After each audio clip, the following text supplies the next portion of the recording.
Hey guys, welcome back to the channel.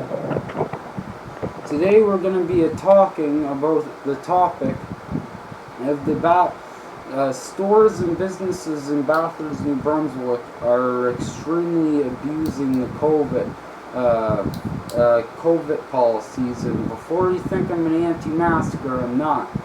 They probably are, and I'll tell you how some of your COVID policies work. Oh, we get to pick your line that you're in, but you don't have to wear a mask or sanitize your hands, which is basically the number one step to preventing COVID, but they don't require that. But they're required to be able to pick people's lines, and a lot of you know what, I'll say about it, one business anyway, the Bathurst, New Brunswick Superstore, friggin' does that, and picks people's lines and they claim it's to stop the spread of COVID, but a lot of the employees are just doing it to be an asshole, making that policy, because a lot of them will, like, if they see someone they don't like, or the look of or something, they'll put them behind someone who's buying thousands of dollars worth of food, so they end up waiting an hour in line when everyone else only has to wait like 5 minutes in line, which I think is pretty friggin' ridiculous, that policy anyway. And they're not enforcing social distancing that much anyway, and if they do, they'll say, hey, you gotta stay 6 meters away from your own fucking 6-year-old kid. Oh yeah, that's very possible. We gotta we gotta enforce social distancing to people who aren't family. You cannot do that to friggin' you're supposed to be doing that to people who aren't related or with each other.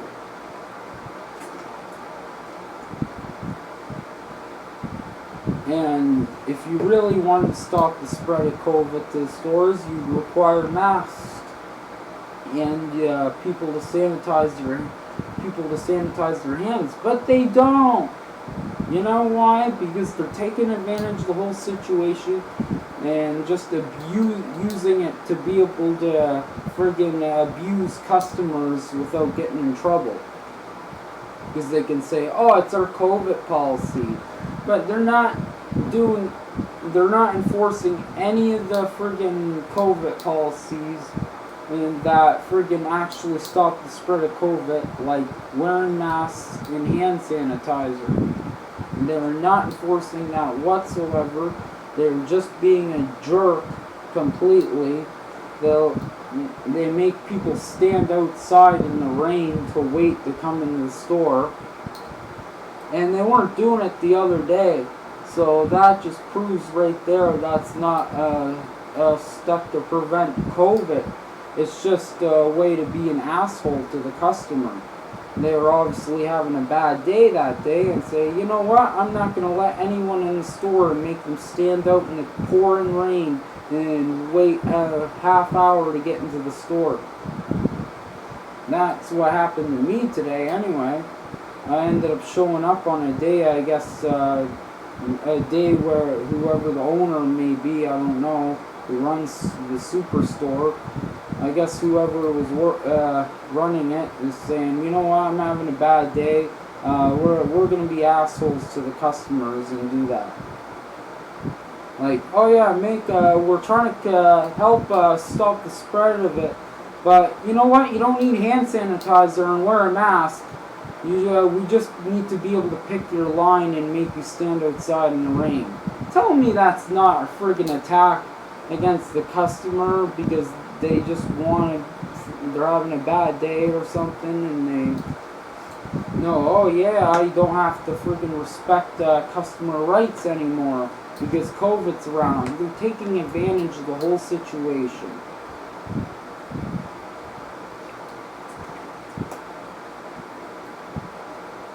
And the only reason I'm bringing up them is because if they were enforcing masks and hand sanitizer, then yes, I could say that.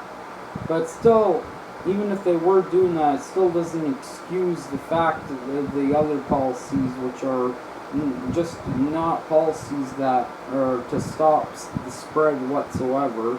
They're just policies to treat the customer right badly. Like the COVID thing is making it so stores can not have to follow customers' rights. And there's got to be some investigation into some businesses, including number one Superstore, about using false policies and stuff that have nothing to do with the stop the spread of COVID. They don't require you to sanitize your hands or wear a mask, but they require to pick your line and make you stand out in the rain to wait to come in while you get soaked. I don't know, that doesn't sound like a policy that would stop the spread whatsoever. I gotta check how long I'm recording, because I could end up ranting for an hour about this, and I don't want to. But that's the friggin' thing there. Like, some of these businesses have to be investigated about that. I think in Bathurst, New Brunswick, Canada, this is that's going on anyway. I'm not claiming it's happening everywhere, but as far as I know, in Bathurst, New Brunswick, that's what's going on. A lot of the stores are just using the COVID policies to friggin', like, they're so bad, they literally want them to spread COVID. The stores want the spread of COVID, because why else? They're not requiring people to sanitize their hands or wear a mask, but they're putting in these policies and claiming it's to stop the spread. So basically, they literally want to kill their own customers, for fruit's sake. They're not making policies to keep people safe whatsoever. Oh, you don't need to sanitize your hands, nothing. My God, most businesses do require that, even in a public library, which unfortunately should be funded a lot more, but for some reason isn't. They got a lot of good people who work there, I'll say that. Like, I had that really expensive umbrella I borrowed, and I ended up leaving it there, and it was a $2,000 umbrella, I think, at least. And guess what? They kept it there for me and didn't take it. They could have been dishonest and took it, but they didn't. So I gave them $1 for a little bit of funding, you know. They didn't have much on me, you know, so I would give them more. It's just the fact that they were honest about it, and even though it wasn't mine or whatever, I still treat my friend's property with complete care, you know. But thank God they were honest people, because there isn't hardly any of that in Bathurst.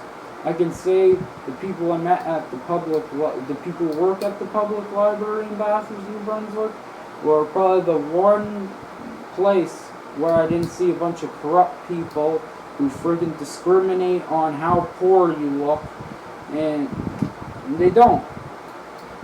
They don't whatsoever. And they're honest people. They actually tried to refuse me giving them some money, and I was like, no, it's no trouble, man. I want to give you money for being honest and being a good human being. Unlike most of this town, because that's the first time I ever saw pretty much anybody in Bathurst be honest. Every single place pretty much is super corrupted. Like I don't even know how this kind of corruption can even still exist in a time like this. It's like Bathurst is stuck in another time.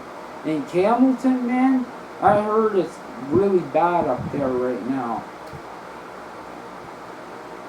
Like, I don't even think I'll be able to go up there unless I can contact. I know someone who regularly let me stay there with them, but he probably won't even, because he's all scared of how bad the outbreak is in Campbellton. it's very bad. Most businesses are still shut down in Hamilton because of that. And you know why? It's because a doctor had it and spread it to all the patients he treated. And now he's actually been charged for it because he knew he had COVID, and yet he kept working and spreading it to a bunch of his patients. And you know how full the friggin' Camilton Hospital is? It's full all the time. So imagine how many patients he infected with that. Like, the fact that Dairy Queen and other certain businesses are still remaining closed because of how high the cases are now is insane. Completely insane. It's like a friggin' war zone in Hamilton now. I watched, you should watch Jordan Gallant's vlogs. He's basically vlogging in a friggin' war zone right now because of how bad the outbreak got because of that doctor.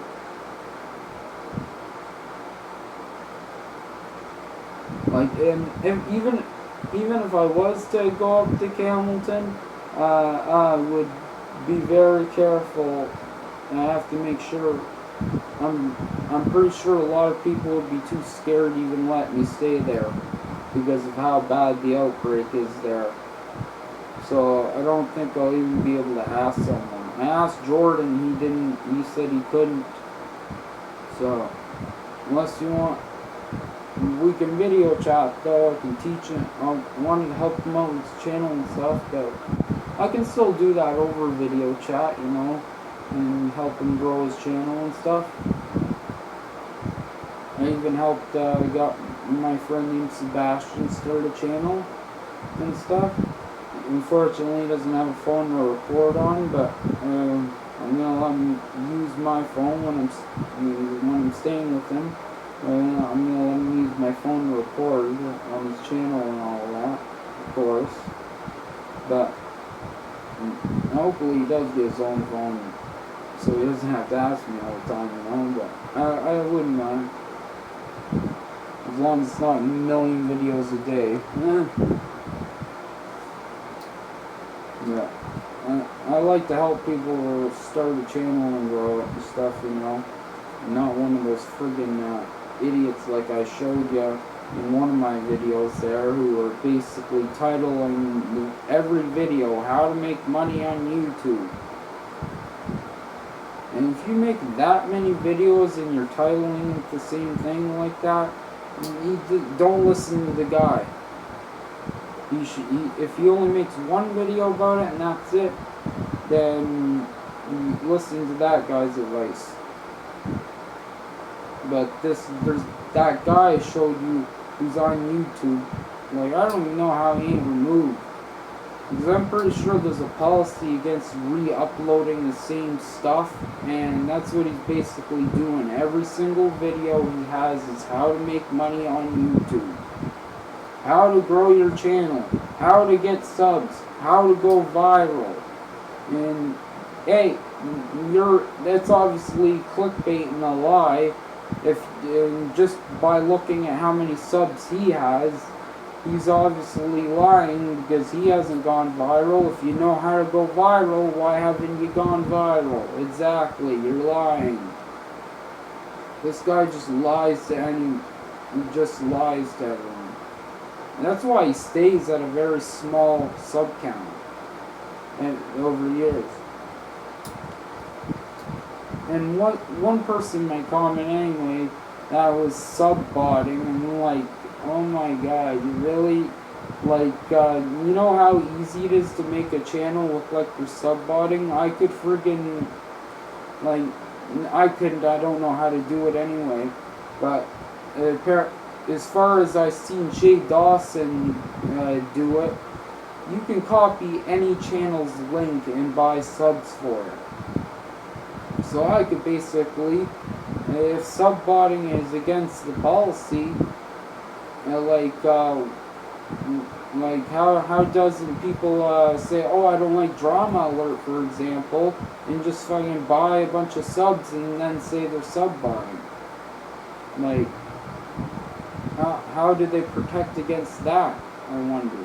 I really wonder, because that's what all you need to do is copy the link of the channel, and they put it in this whatever sub-bot website. I don't know any, because I don't really do that. I don't do that stuff whatsoever. I just all I know is what I saw in Shane Dawson's video about it anyway. And then, you know, it's funny, that website got shut down right after Shane Dawson made that video. All I know about that is that anyway is what Shane Dawson said to me. Like, hello, I got this amount of subs. I had the channel for a year, and I've been making a lot of videos too, and pretty interesting ones. For like a year now. Of course I'm at 1,000 some subs. You're sub-botting because it happened overnight. Yeah. Well, no, I ain't. The question is, no, I ain't. Yeah. And that's the answer. No, I ain't, because I don't even know how to do that stuff. Friggin' and plus on the fact that how easy it is, I could make any channel, well, not me anyway, anyone who knows a functioning sub-bot website, all they gotta do is copy the link and then to their channels and then say, oh, you're sub-botting, I got proof. You know they did it.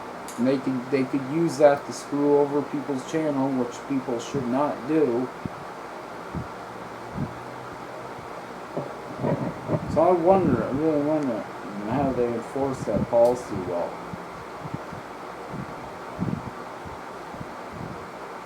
Like, it's funny, a lot of the videos you show, people show about trying to expose YouTubers for sub-botting, it's all like friggin' complete nonsense. It's funny.